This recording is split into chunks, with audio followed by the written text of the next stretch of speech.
Lok Sabha speaker के लिए पक्ष विपक्ष दोनों ने उतारे उम्मीदवार, चुनाव होगा दिलचस्प। पहले प्रोटेम स्पीकर को लेकर सत्ता पक्ष और विपक्ष में तीखी बयानबाजी हुई थी। वहीं अब लोकसभा स्पीकर को लेकर भी मोदी सरकार और विपक्ष के बीच तालमेल नहीं बन पाया है। एनडीए ने ओम बिड़ला को फिर से मौका दिया है, वहीं विपक्षी दलों ने के सुरेश के उम्मीदवार के रूप में मैदान में उतारा है। 26 जून को लोकसभा स्पीकर का चुनाव होगा। इसमें सबसे खास बात यह है कि 1952 के बाद पहली बार स्पीकर का चुनाव होने जा रहा है। कांग्रेस नेता राहुल गांधी ने कहा कि रक्षा मंत्री राजनाथ सिंह का कांग्रेस अध्यक्ष मल्लिकार्जुन खड़गे का फोन आया।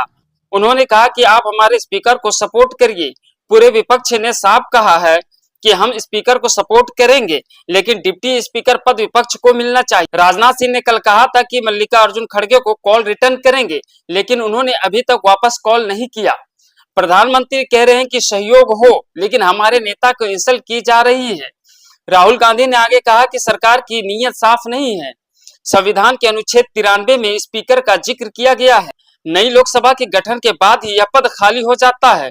चुने गए नए सांसदों की शपथ दिलाने के लिए राष्ट्रपति प्रोटेम स्पीकर को नियुक्त करती है। सबसे अहम बात यह है कि लोकसभा के स्पीकर का चयन सिर्फ बहुमत के आधार पर ही किया जाता। कुछ सदस्यों की संख्या जिसको ज्यादा वोट मिलते हैं उसी को स्पीकर की कुर्सी मिल जाती है। बता दें कि 15 मई 1952 को पहली बार लोकसभा स्पीकर का इलेक्शन हुआ था। इस चुनाव में सत्ता पक्ष के जीवी मावलंकर उम्मीदवार थे। उनके सामने शंकर शांतराम मोरे थे। मावलंकर के पक्ष में 394 वोट, जबकि 55 वोट उनके खिलाफ पड़े थे। इस तरह मावलंकर देश के पहले लोकसभा स्पीकर बने थे। मीडिया रिपोर्ट के मुताबिक वहीं अब अगर बात आजादी से पहले की करें तो इससे पहले सेंट्रल लेजिस्लेटिव असेंबली यानी इंपीरियल लेजिस्लेटिव काउंसिल के निचले सदन के स्पीकर को चुनने के लिए 1925 में चुनाव हुआ था।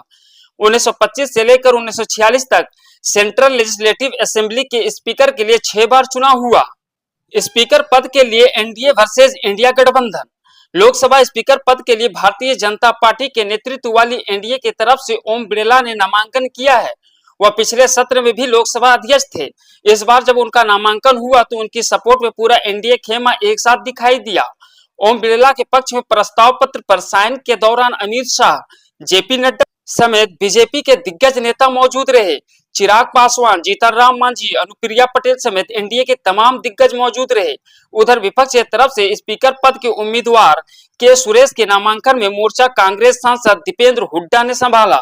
डी राजा भी इस मौके पर मौजूद रहे। विपक्षी दलों ने इसलिए पेश की दावेदारी। लोकसभा अध्यक्ष को लेकर विपक्षी दलों ने अपनी दावेदारी का फैसला यूं ही नहीं किया। ऐसा इसलिए हो रहा है क्योंकि इस लोकसभा में 2014 और 2019 के मुकाबले तस्वीर कुछ अलग अलग है। इस बार विपक्षी गठबंधन इंडिया मजबूत बनकर सामने आया है। बीजेपी के नेतृत्व वाले एनडीए की जहां 293 सांसद जीत कर आए, वहीं विपक्ष का आंकड़ा 234 है। अब तक स्पीकर का पद सत्ता पक्ष को ही मिलता था। हालांकि इसमें विपक्ष की आम सहमति होती थी। वहीं डिप्टी स्पीकर विपक्ष की तरफ से होता था।